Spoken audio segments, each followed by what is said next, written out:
Hello class, this is Mrs. Lyons, and this video is going to be a work-through of covalent bonding practice 2.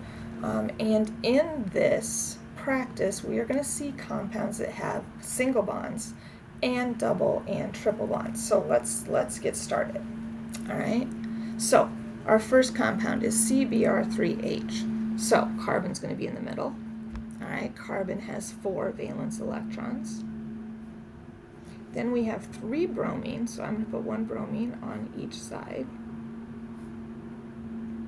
and 1 hydrogen.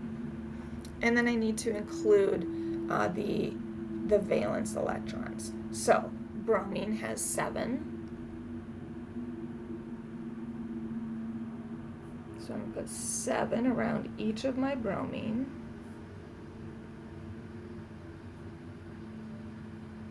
And hydrogen has 1. All right, so if I link, and as you get better at this, you can actually just start to link these up like this. And as long as you connect your line so you can't see the electrons, you just see the bond that's attaching them, this is acceptable. You don't have to redraw this. Okay, so this would be our CBr3H. Now let me show you something that students have done in the past. For example, I'm just going to show part of this molecule. All right, instead of drawing a line that connects them, they draw a line here. Okay, this makes me think that this is a bond with 2 electrons and then this is a solo electron. That is not acceptable. The bond has to connect the electrons. So the electrons don't really even show as much as the bond connecting them. Okay, so just a tip, a thing that I've seen in the past that kind of doesn't work. All right, number 2, oxygen dichloride. So we've got O, so we've got 1 oxygen, di is 2, so OCl2. So oxygen is going to be my central atom. Oxygen is in group 16, so it has 6 valence electrons. And then I have 2 chlorine. I'm going to put a chlorine on each side. Chlorine has 7 valence electrons.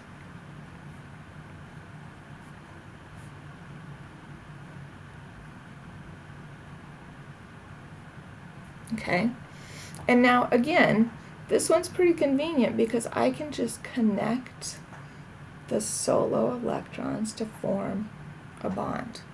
Okay, now if you want to redraw this nice and neat, I would never say you can't do that. And then the lone pairs of electrons on the oxygen. Okay, so either of those would be acceptable. All right, phosphorus triiodide. So that's going to be P, 1 phosphorus, tri is 3, so Pi3. Phosphorus is going to be our central atom. Phosphorus is in group 15, so it has 5 valence electrons. And then we've got 3 iodine, so I'm going to put an iodine on each side. Okay. And then iodine is in group 17, so it has 7 valence electrons.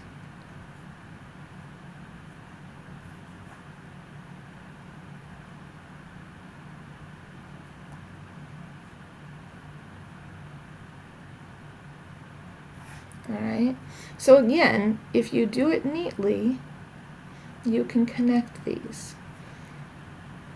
All right, but again,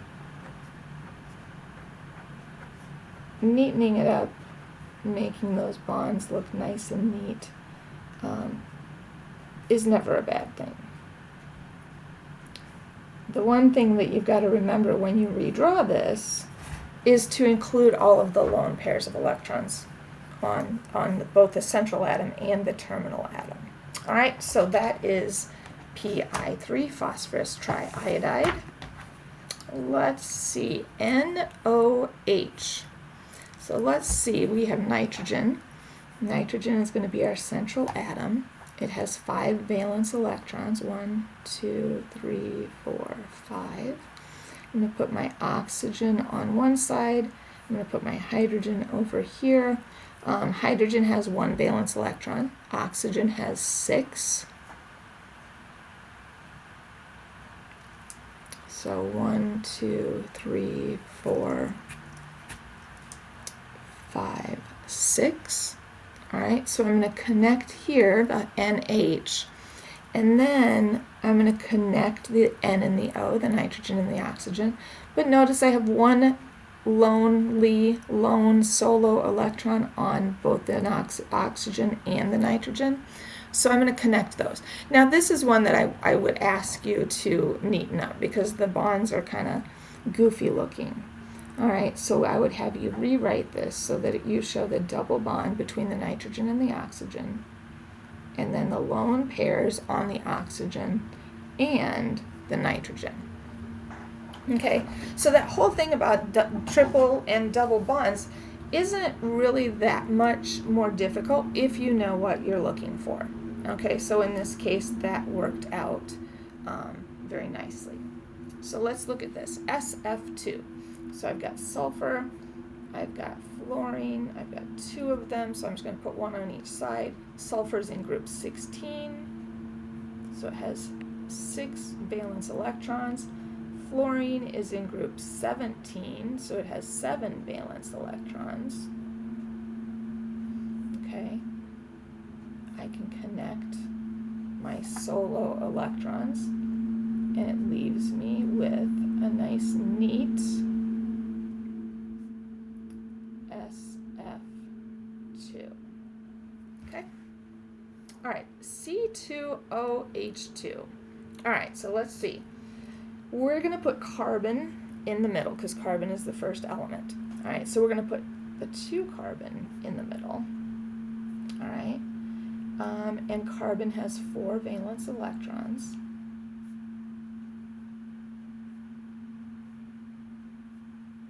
Okay, and then I am going to put an oxygen over here. Oxygen has 6 valence electrons.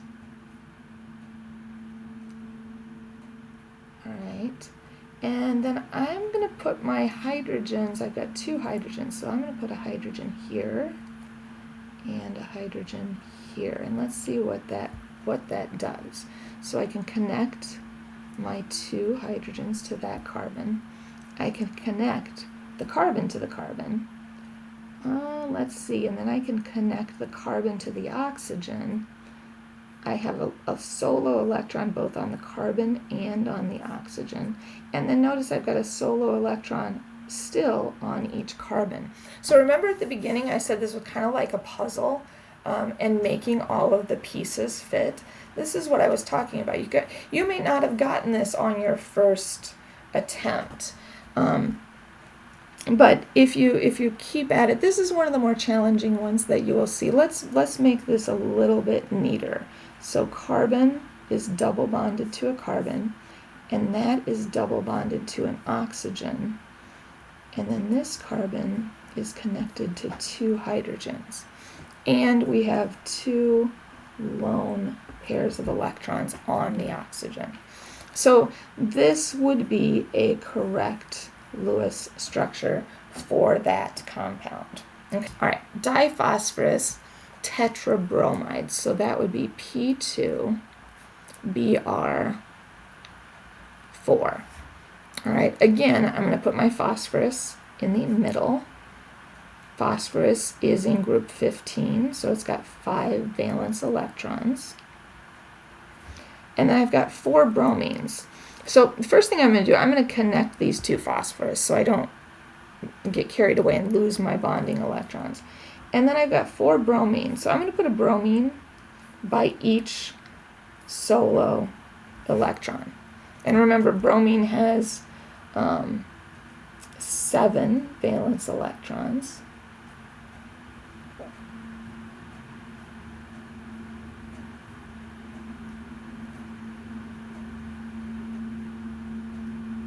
Okay, so I can connect the bromine to each bromine to the phosphorus, just like this. All right, and I'm going to write this neater. So we would have phosphorus connected to another phosphorus, connected to a bromine here, a bromine here, and a bromine here. And when you neaten it up, again, I've said this before, but make sure that you include all of the lone pairs of electrons. Okay, so there is our correct molecule. All right, one more, CNF. So carbon is going to be in the middle. Carbon has 4 valence electrons. Are you starting to know how many valence electrons atoms have just by using them so much? All right, carbon, and then we're going to have, I'm going to put the fluorine on one side, the nitrogen on another. Fluorine has 7 valence electrons. Nitrogen has 5. So I'm going to connect the carbon and the fluorine first. And then let's see if I connect the carbon to the nitrogen. I can connect the carbon to the nitrogen 3 times. Okay, that's a common thing you'll see. It's one of the only triple bond compounds will look like this. And this one you do need to rewrite from your rough draft.